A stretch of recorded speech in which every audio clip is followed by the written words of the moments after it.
오늘 우리 강림절 둘째 주일을 지키고 있습니다. 우리에게 다가오시는 주님을 기다리고 있습니다. 주님 오심을 기다리는 이 강림절기 그리고 성탄절기에 가장 잘 알려져 있고 가장 많이 읽혀지는 말씀 중에 하나가 바로 오늘의 본문 말씀입니다. 오늘 본문 마태복음 1장 23절 이렇게 기록되어 있습니다. 보라, 처녀가 잉태하여 아들을 낳을 것이요 그의 이름은 임마누엘이라 하리라 하셨으니 이를 번역한즉 하나님이 우리와 함께 계시다. 하나님이 우리와 함께 계시다 합니다. 임마누엘, 너무 익숙한 단어입니다. 그런데 사실 성경 말씀을 살펴보면 임마누엘이라고 하는 이 단어는 신약 성경 전체를 통해서 오늘 본문 딱 한 번, 유일하게 오늘 본문 여기 한 번 나타나는 단어입니다. 그럼에도 불구하고 우리 모두에게 너무나 익숙한 성서 단어입니다. 임마누엘, 히브리어입니다.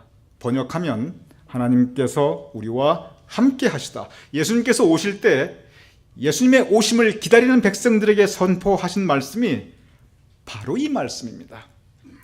그리고 이 똑같은 말씀을 예수님께서 이 땅을 떠나실 때 주님께서 우리에게 주고 계십니다.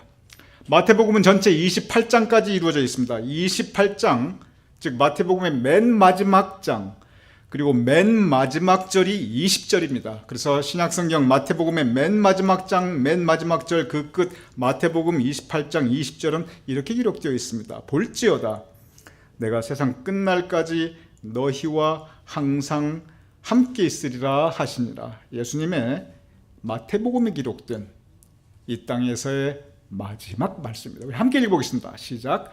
볼지어다 내가 세상 끝날까지 너희와 항상 함께 있으리라 하시니라. 너희와 항상 함께 있으리라.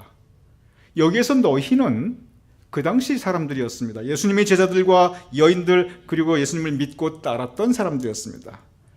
그러나 동시에 여기 이 본문의 너희는 여러분과 저, 우리 모두입니다. 예수님께서 오실 때 하나님께서 우리와 함께 하시다. 여러분과 저와 함께 하신다. 예수님께서 떠나실 때 또한 주신 말씀, 주님께서 우리 모두와 항상 함께 있으시라. 이 말씀을 주셨습니다. 그런데 오늘 이 말씀 마태복음 28장 20절에 보면 예수님께서 떠날 때 주신 이 말씀에 보면 예수님께서 오실 때 선포되었던 그 말씀에 비해서 없던 단어가, 없던 귀절이 하나 더 들어갑니다. 마태복음 1장에는 없는데 마태복음 28장 20절 똑같은 말씀인데 한 가지 표현이 더 추가되는 것이 무엇이냐면 세상 끝까지라고 하는 표현입니다. 세상 끝까지. 여러분, 이 세상이라는 단어를 한번 묵상해 보시기 바랍니다. 세상은 그때나 지금이나 우리가 살아가야 하는 구체적인 삶의 현실입니다. 그런데 그때나 지금이나 우리가 살아가는 이 세상, 우리의 삶의 자리는 어떠한 곳입니까? 세상은 본질적으로 불안한 곳입니다. 세상은 본질적으로 앞으로 어떤 일이 펼쳐질지 모릅니다. 그래서 세상은 본질적으로 못 믿을 곳입니다. 또한 세상은 본질적으로 여러 풍파, 험난한 일들이 많은 곳입니다. 그래서 살아가면서 많은 고통과 어려움을 겪게 되는 그것이 바로 세상, 우리의 삶의 자리입니다. 그래서 예수님 시대나 지금이나 세상은 험한 곳이고 세상은 미래를 알 수 없는 곳이고 세상은 그래서 불확실하고 또한 그래서 못 믿을 곳인데 그런데 한 가지 확실한 것이 있습니다. 한 가지 분명히 믿을 수 있는 것이 있습니다. 그것은 뭐냐면 바로 이 세상 끝까지 우리와 함께 계시겠다고 하는 이 주님의 약속, 주님의 약속은 분명한 것입니다. 세상 끝날까지 너희와 함께 하리라. 이 주님의 약속을 믿으시는 저와 여러분이 되시기를 바랍니다.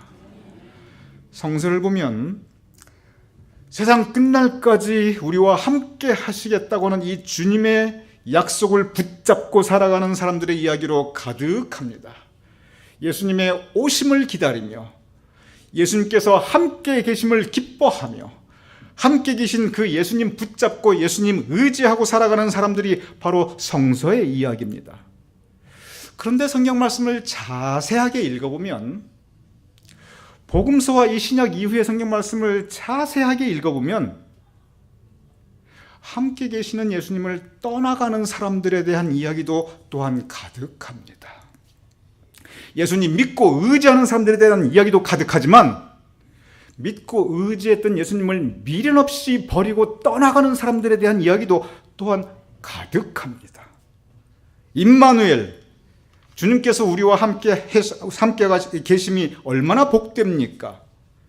그런데 주님께서 분명히 우리와 함께 계신데 세상 속에 살아가기 때문에, 이 세상 안에 현실의 모습이 있기 때문에 이 세상 풍파에 시달리고 떠밀려서 함께 하고 계시는 예수님을 떠나는 사람들에 대한 이야기가 성서 곳곳에 나타나고 있습니다.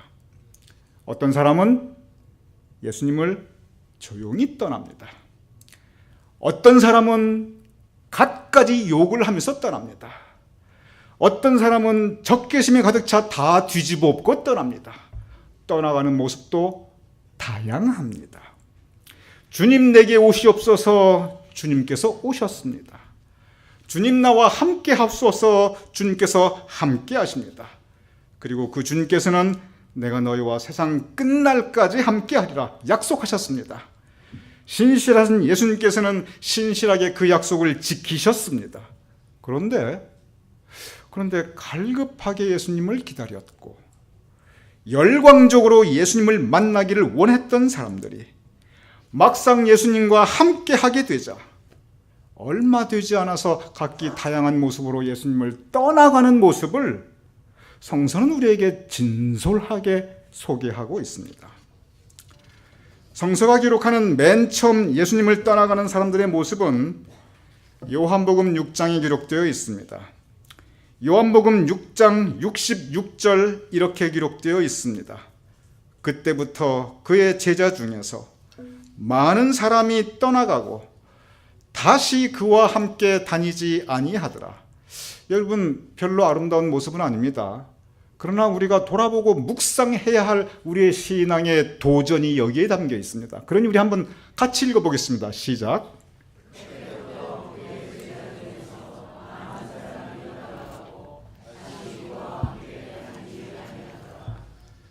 오늘 본 말씀 요한복음 6장의 말씀입니다. 그런데 이 요한복음 6장을 펼쳐보면 이 본문과 관계된 이 성서의 시작이 무엇이냐면 예수님께서 많은 사람들과 함께하고 계십니다. 예수님께서 오셔서, 우리는 지금 예수님의 오심을 기다리는 계절입니다. 예수님께서 오셔서 너희와 항상 함께하리라. 많은 사람과 함께하고 있습니다. 성서는 구체적으로 함께하고 있는 사람들의 그 인원의 숫자도 우리에게 소개하고 있습니다. 5,000명과 함께하였습니다.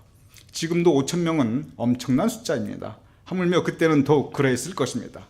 그런데 거기에 있는 모두는 한 가지 공통적인 문제에 직면하게 됩니다. 그것은 먹을 양식이 없다는 것입니다. 함께 있는데 그런데 배가 고픕니다. 먹을 빵이 없습니다. 배가 고픈데 먹을 빵이 없다? 이것은 우리가 겪는 인생 현실의 문제 중에 가장 중요한 삶의 과제 중에 하나입니다. 빵을 확대 해석하면 이것은 돈과 경제의 문제입니다. 조금 더 확대하면 이것은 생존의 문제입니다. 생존의 문제. 사람이 살아남아야 한다는 것. 이 생존의 문제는요, 사람이 직면하고 있는 모든 문제 가운데 가장 현실적인 문제입니다. 정신적이고 우리의 감성이 중요하고 아닙니다. 생존의 문제가 훨씬 더 큽니다. 마음의 상처가 커서 아닙니다. 육신의 어려움과 육신의 이 존재 문제, 생존의 문제, 이것처럼 더 큰 문제는 없어요. 살아남아야 되니까. 사람이 살아야 뭐 정신도 있고, 사람이 살아야 뭐 의식도 있고, 사람이 살아야 뭐 마음의 상처도 있지요.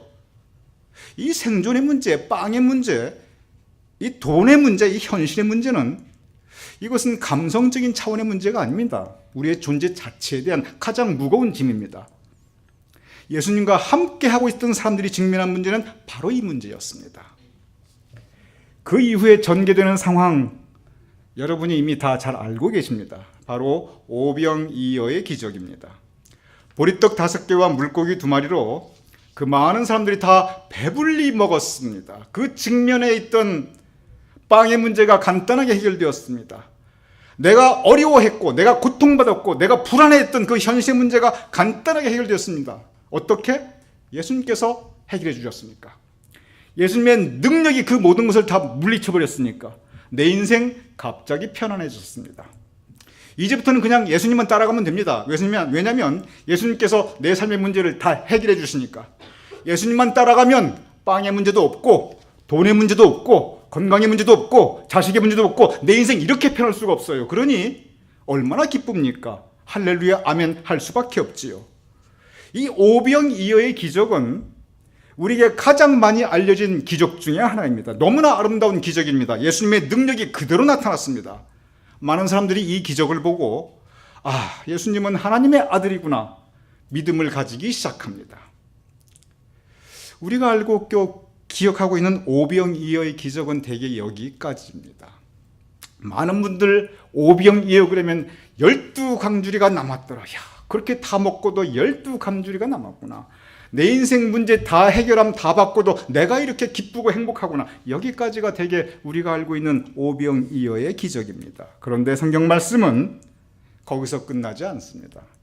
우리가 요한복음 6장을 계속 읽으면 이 오병이어의 기적이 거기서 끝나지 않고 계속 이어집니다. 그 이후에 곧바로 생기는 일이 있습니다. 그것이 뭐냐면 이 오병이어의 기적을, 즉 현실의 문제를 해결함 받은 그 체험을 한 사람들이 예수님을 성경 표현해 보면 억지로 붙들어 임금으로 삼으려 하였더라 라고 기록되어 있어요. 그들이 예수님께 간청합니다. 예수님, 우리의 왕이 되어 주시옵소서. 우리의 임금이 되어 주시옵소서. 이유는 오직 한 가지입니다. 왜? 예수님과 함께 있으면 내 모든 문제가 해결함 받으니까. 그 이상 편안한 삶이 어디 있습니까? 돈 문제 해결해 주지요. 먹고 사는 문제 해결해 주지요. 건강의 문제 해결해 주지요. 그냥 모든 거 하나님 이거 어려워요. 그러면 탁탁 그냥 그 예수님께 다 해결해 주시니까. 그들은 예수님과 함께 하고 싶어 했습니다. 믿음? 아니었습니다. 사랑? 아니었습니다. 예수님에 대한 사랑과 믿음 때문에 예수님과 같이 있고 싶어 했던 것이 아니고 예수님의 문제 해결 능력, 예수님의 현실, 이 많은 어려움, 고통 다 없애버릴 수 있는 그 예수님의 문제 해결 능력, 그것 때문에 예수님과 함께하고 싶었습니다. 예수님을 내 인생의 구원자로 영접? 아닙니다. 예수님을 내 인생의 편리한 해결사, 예수님을 내 인생의 편리한 해결사로 내 곁에 두고 싶어 했던 것이 바로 이 오병이어의 기적을 체험한 이 사람들의 마음이었습니다. 예수님께서는 그러한 그들의 마음을 알고 계셨습니다. 그래서 성경을 보면은 그러한 그들에게 예수님께서는 다소 냉정하게 대하십니다. 그래서 예수님께서 무슨 말씀을 하시냐면 너희가 나를 찾는 것은 떡을 먹고 배부른 까닭이로다. 이 표현을 이렇게 말씀하십니다. 여러분, 직구라는 말이 있습니다. 아주 직설적으로 말하는 당사 직구를 던진다. 그렇게 얘기를 해요. 예수님께서 직구를 던지십니다. 뭐라고 직구를 던지시냐면 너희가 나를 찾는 거, 나하고 함께 있고 싶어 하는 거, 나 주님 따르는 거, 그 믿음도 아니고 사랑도 아니고 오직 한 가지, 떡을 먹고 배가 부른 까닭이로다. 내가 빵을 주니까 나를 따라오는 거지. 내가 너희들이 바라는 거 해결시켜 주니까 그러니까 그거 보고 나 따라오는 거지. 예수님께서는 사람들의 마음을 정확하게 알고 계셨습니다. 민망할 정도로 사람들의 마음을 정확하게 파악하고 있었습니다. 그러면서 예수님께서 무슨 말씀을 하시는 것은, 내가 이 세상에 온 것은 이렇게 현실 문제의 해결사로 온 것이 아니고 죄에서 구원하기 위하여 생명의 떡, 하늘 양식으로 바로 이 천국 복음을 전하기 위해서 온 것을 예수님께서는 차근차근 설명해 주셨습니다. 그 말씀에 대한 사람들의 반응이 바로 이 요한복음 6장 66절입니다. 다시 띄워주시기 바랍니다. 요한복음 6장 66절, 그때부터, 이 그때가 언제냐면 바로 그때입니다. 예수님께서 이 현실의 문제를 해결하기 위해서 내가 온 것이 아니고 구원을 위해서, 천국 복음을 위해서, 여러분과 우리 모두의 죄로부터의 구원을 위해서 이 땅에 오신 것을 예수님께서 말씀하신 그때부터 많은 사람들이 떠나가고, 왜 떠나갔을까요? 예수님하고 같이 있어봐야 내가 바라는 거 잘 안 이루어지는구나. 제가 읽어보겠습니다.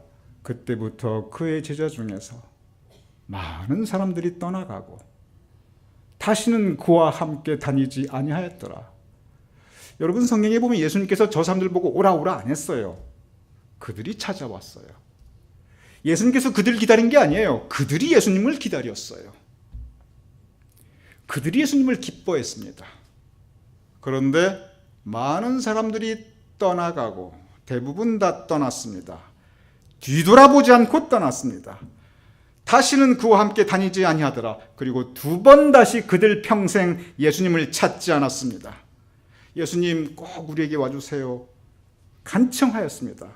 그런데 모두 저러한 모습으로 떠났습니다. 여러분이 이 요한복음 6장을 자세하게 읽어보면 이 시간이 얼마나 걸렸는가? 딱 하루 걸렸습니다. 단 하루 만에 사람들의 마음이 저렇게 변해버렸습니다.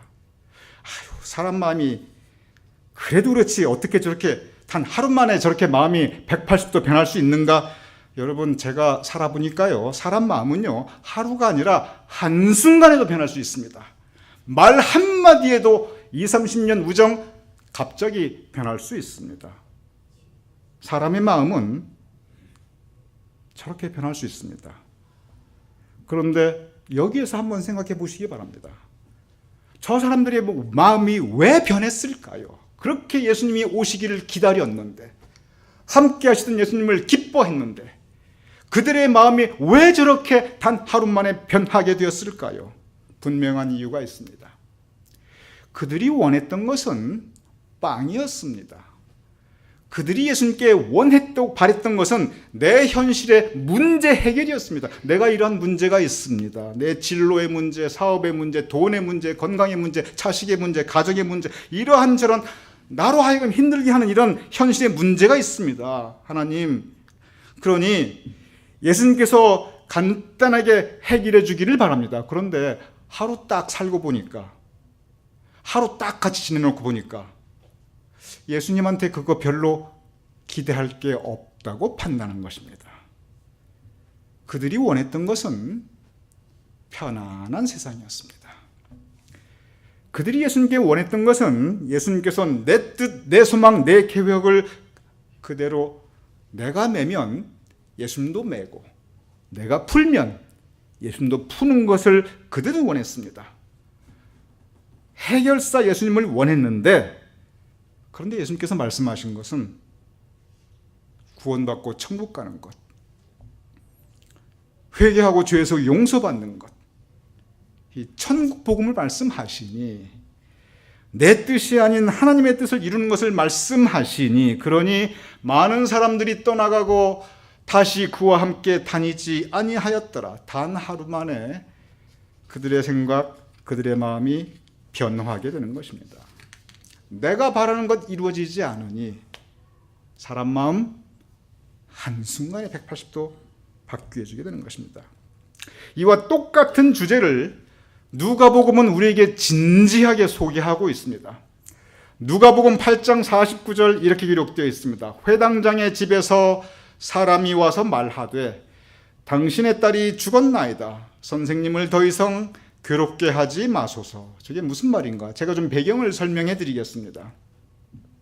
오늘 이 누가복음 8장 49절의 말씀, 여기에 회당장은 구체적으로 성경이 그 회당장의 이름을 우리에게 소개하고 있습니다. 회당장 야이로라는 사람에 대한 이야기였습니다.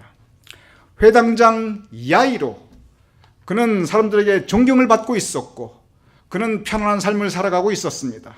그런데 그에게 한 가지 커다란 현실의 문제가 다가오게 됩니다. 그것은 뭐냐면 사랑하는 그의 딸이 큰 병에 걸려 죽음에 직면하게 됩니다.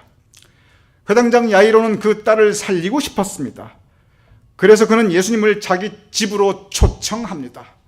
예수님의 오심을 간절히 기다리게 됩니다. 성경에 보면 이 누가복음 8장에 보면 이 뭐라고 기록되어 있냐면 이 회당장 야이로가 예수님 발 앞에 무릎 꿇고 간구하면서 예수님 제발 우리 집에 와 주시옵소서, 내 집으로 오십시오. 그가 예수님 발 아래 엎드려 간구하였다라고 구체적으로 기록하고 있습니다. 그런데 이렇게 예수님의 오심을 간절히 간청하며 기다리고 있는데, 그런데 집에서 사람이 오게 됩니다. 그러면서 그 사람이 소식을 전하는데 당신의 딸이 죽었나이다. 이제 그 문제가 더 이상 없는데 이게 좋은 쪽으로 해결된 게 아니고 이제 당신의 딸이 더 이상 소망이 없게 되었습니다. 그런데 그 다음에 무슨 말 하냐면 선생님을 더 이상 괴롭게 하지 마소서. 여러분, 저 말의 의미를 곰곰이 생각해 보시기 바랍니다. 여기에 누가복음이 제기하고 있는 문제가 있습니다. 선생님을 더 괴롭게 하지 마소서. 말을 보면 점잖게 예수님을 생각하고 있는 것처럼 표현이 되어 있어요. 여기 보면 아이고 이제 예수님 바쁘신데 그만 괴롭혀, 그렇게 나와 있는 것처럼 보여요. 여러분, 그 뜻이 아니에요. 이게 무슨 뜻이냐면 회당장의 사람입니다. 그러니까 회당장님, 예수님한테 그렇게 발 아래 엎드리고 오심을 기다리고 간청하고 그렇게 간구한 이유 단 한 가지였잖아요. 그저 예수님께서 그 딸 병 고쳐줄 것 바른 거 고의였잖아요. 그런데 그 딸 이제 이미 세상 떠났으니 이제 예수라는 사람은 더 이상 우리에게 필요치 않습니다. 그 얘기입니다. 회당장님, 더 이상 수고하지 마세요. 우리 갑시다. 더 이상 우리 삶에서 예수는 이제 의미가 없어졌습니다. 예수라는 사람에게서 더 이상 내가 바랄 게 없습니다. 더 이상 예수 믿어봐야 아무 소용도 없고 그 예수 안에 우리 소망 없습니다. 그 얘기예요. 여기에서 누가복음이 회당장 야이로를 통해 제기하고 있는 중요한 신앙의 문제 제기가 있습니다. 예수님 나에게 와 주시옵소서. 간구한 이유가 뭐냐면 내 현실의 문제를 좀 해결해 주세요. 내가 이것 때문에 괴롭습니다. 힘듭니다. 내 인생 좀 편안하게 해주세요. 바로 이것 때문에 간구했던 겁니다. 그런데 예수님께서도 내 문제 해결할 수 없을 때는 더 이상 괴롭게 하지 마소서. 이거 더 이상 그 수고, 예수 믿는다고 그 수고하고 교회 간다고 그 예배드리고 헌금하고 봉사하고 그 괴롭게 할 필요 없어요. 왜냐하면 그렇게 예수 믿어봐야 내가 바라는 것 안 이루어져요. 그 표현입니다.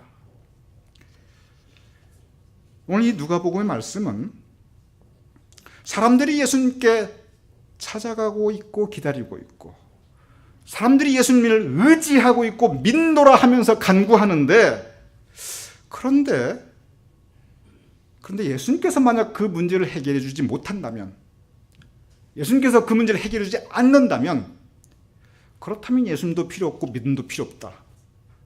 그러면서 떠나가는 사람들, 더 이상 나 이제 믿는다고 괴롭게 나 자신 하지 않겠다. 예수님을 떠나가는 사람들의 태도를 지적하고 있는 것입니다. 오늘 이 누가복음 8장의 말씀은 근본적으로 믿음, 누가복음 8장 보면 계속 반복되는 단어가 믿음입니다. 믿음에 대해서 가르치고 있습니다. 사람들은 예수님을 계속 초청합니다. 그리고 사람들은 예수님을 기다립니다. 그들이 믿음이 있기 때문에 기다리는가? 아니라는 겁니다. 예수님을 사랑하기 때문에 기다리는가? 아니라는 겁니다. 근본적으로 무엇 때문에 예수님을 기다리는가? 예수님의 능력. 무슨 능력? 내가 가진 문제를 해결해 주실 능력. 내가 가진 이 현실의 어려움과 고통을 없애버릴 능력. 내가 가난한데 갑자기 나에게 돈벼락을 내가 부유해 줄 수 있는 그 변화를 주신 능력. 내가 이런 고통과 어려움이 있는데 이걸 확 다 없애주고 내가 마치 장밋빛 비단길을 걸어가듯이 그런 편안한 삶을 예수님께 펼쳐주실 그 변화의 능력. 우리가 바라는 것은 바로 이 내 인생 문제 해결해 주실 해결사 예수님을 사람들은 기다리고 사람들은 원하고 있다. 바로 그 부분을 누가복음 8장은 우리에게 지적하고 있습니다. 예수님을 더 괴롭게 하지 마소서. 이 말씀은 이제 예수 필요 없습니다. 회당장님, 우리 떠납시다. 바로 그 이야기입니다. 우리의 삶의 주변을 돌아보시기 바랍니다. 그래서 예수님 떠나신 분들 많이 있습니다. 기도했더니 소용없더라. 믿어보았더니 무슨 낙이 있었느냐. 더 이상 괴롭게 마소서. 차라리 내 뜻대로 살자. 야이로의 이야기는 바로 그 문제를 우리에게 지적하고 있습니다. 예루살렘께서 예루살렘에 입성하셨습니다. 예루살렘 백성들은 호산나 호산나 외치며 그들에게 오시는 예수님을 열광적으로 환영하였습니다. 그들의 마음이 예수님을 떠납니다. 그런데 이번에는 그냥 조용히 떠나는 게 아닙니다. 불과 며칠 만에 예수님의 오심을 그렇게 열광적으로 환영하였던 그들은 불과 며칠 만에 예수님에 대한 적개심으로 분기탱천해서 그들은 외칩니다. 예수를 십자가에 못 박으시오. 예수를 십자가에 못 박으시오. 왜 저렇게 사람들이 변했습니까? 이유가 있습니다. 성경에 보면 그들은 예수님께서 그들의 그 현실의 문제, 로마의 식민지로 고통받고 있는 그 현실의 고통에서 그들을 해방시켜 주기를 바랬습니다. 그래서 예수님께서 실제적으로 정치적인 왕이 되어서 로마 사람들을 쫓아내고 그들에게 빵을 주고 그들의 세금을 내려주고 그들에게 정치적 자유를 주기를 원했습니다. 해결사 예수님을 원했던 것입니다. 구원자 예수님을 원했던 게 아니에요. 그러한 그들에게 예수님은 어쩌면 그렇게 예수님은 처음부터 끝까지 말씀을 일관되게 하시는지, 참 사람이 말을 일관되게 해야 되는 것 같아요. 왜냐하면 예수님의 말씀을 보면 예수님은 항상 상환과 관계없이 말씀이 똑같아요. 여기 가서 요 얘기, 저기 가서 저 얘기. 예수님 그러신 적 없어요. 일관성 있게 말씀하세요. 예수님께서 또 뭐라고 일관성 있게 말씀하신다면 그러한 그들에게 죄로부터의 구원, 천국 복음, 영생에 대해서 가르치셨어요. 그러니까 떠납니다. 조용히 떠나지 않았어요. 확 뒤집어엎고 떠납니다. 그래서 예수님은 십자가에 못 박혀 돌아가십니다. 이러한 성서를 통해서 볼 때 성서는 예수님을 떠나는 다양한 사람들의 모습을 우리에게 소개하고 있습니다. 그런데 거기에 한결같은 공통점이 하나 있습니다. 그것이 뭐냐면 내가 바라는 것을 예수님이 이루어 주시지 않을 때 그들은 예수님을 떠났습니다. 내 뜻대로 예수님이 움직여주지 않았을 때 그들은 예수님을 떠났습니다. 내가 기대하고 있는 것, 내가 원하는 대로 예수님께서 들어주시지 않았을 때 그들은 예수님을 떠났습니다. 바로 이러한 모습이 이 강림절 예수님 오심, 그리고 예수님과 함께 하심. 여러분, 예수님이 우리와 함께 하시는 여기에 문제가 있는 게 아니에요. 예수님은 언제나 함께 하십니다. 문제는 어디냐면 그 예수님을 떠나는 우리가 문제입니다. 우리가 예수님을 떠나는 거예요. 무엇 때문에? 오직 한 가지 이야기. 내가 이렇게 어려운데 예수님께서 나 돌아봐 주지 않으시는구나. 내가 이 고통 이렇게 겪고 있는데 그렇게 기도하는데 이 고통 그대로 날 갖다 힘들게 하시는구나. 내가 이 소망이 있는데 이 소망대로 내 계획대로 안 이루어주시네. 내가 이렇게 간구하고 기도하는데 내 기도에 응답 안 해주시는데, 내가 이렇게 주님 일에 봉사하고 예배드리고 이렇게 헌신하고 헌금하고 주일 성수하는데 뭐야 이거, 내 삶은 왜 이렇게 박복한가? 예수님 내 뜻을 안 따라주실 때, 예수님께서 문제 해결사로 내 삶에서 내 인생 편안하게 해야 되는데 예수님께서 그 문제 해결사 역할을 안 해주실 때, 많은 성서의 사람들은 예수님을 떠났고, 교회 역사에서 많은 사람들이 예수님을 떠났고, 지금도 우리 주변에 예수님을 떠나는 사람들로 가득 차 있습니다. 요한복음 6장 67 그리고 68절은 바로 이러한 현실 앞에 예수님께서 이렇게 말씀하십니다. 우리 다 같이 읽어보겠습니다. 시작.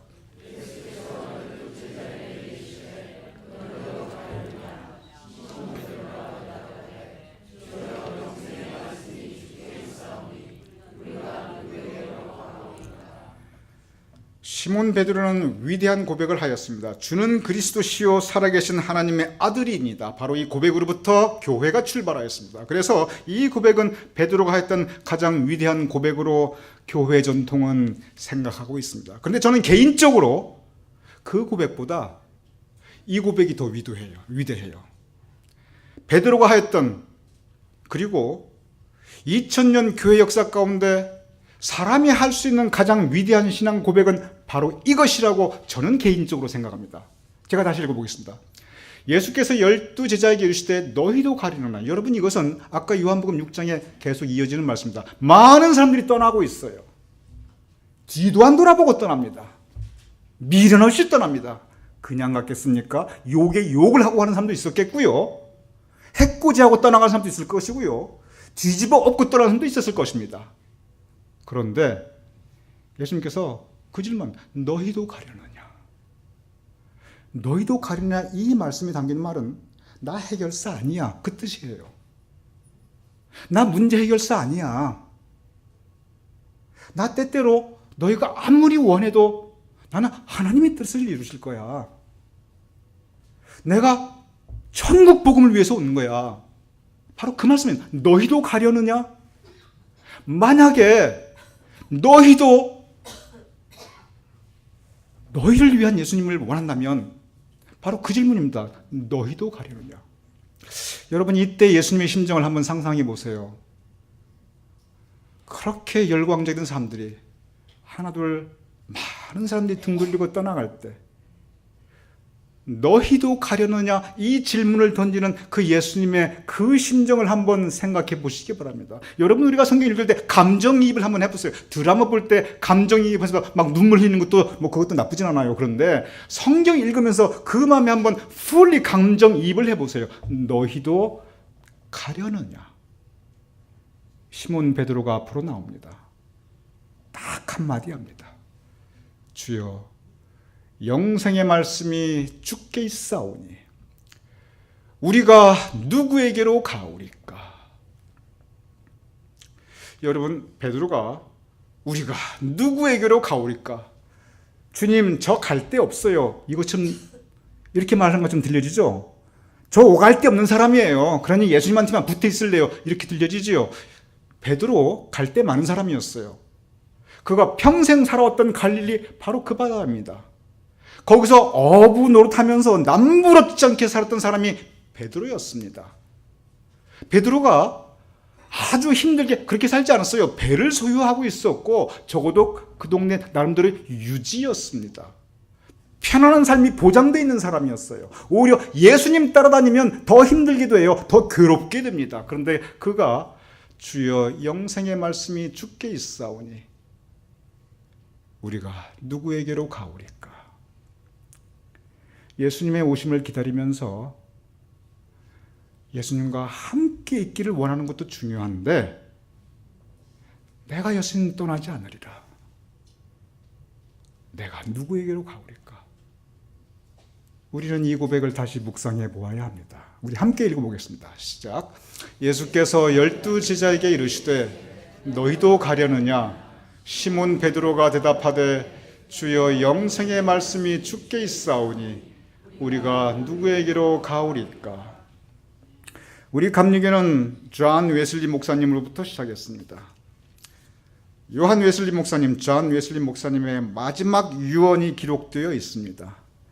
그가 뭐라고 그의 임종, 베게마트에서 임종 자리에서 유언했냐면, 제가 그대로 읽어보겠습니다. 한국말로 번역한 것을.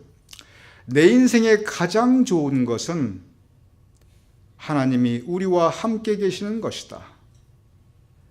그리고 그 전기가 뭐라고 써 있냐면, 웨슬리는 그렇게 말했다. 그리고 다시 누워 두 손을 높이 들고 마지막 숨을 모아 다시 힘주어 말했다. 내 인생에 가장 좋은 것은 하나님이 우리와 함께 계시는 것이다. 그리고 웨슬리는 마침내 숨을 거두었다. 그렇습니다. 우리 인생에 제일 좋은 것은 임마누엘, 하나님이 우리와 함께 계시는 것입니다. 우리 이 하나님 꼭 붙잡고 주여 우리가 어디로 가오리까? 여러분 물론 갈 데 많지요. 그러나 베드로의 이 고백, 주여 우리가 누구에게로 가오리까? 이 강림절에 임마누엘의 은혜를 기억하며 예수님과 함께 있기로 결단하는, 떠나지 않기로 결단하는 저와 여러분이 될 수 있기를 주님 이름으로 축원합니다.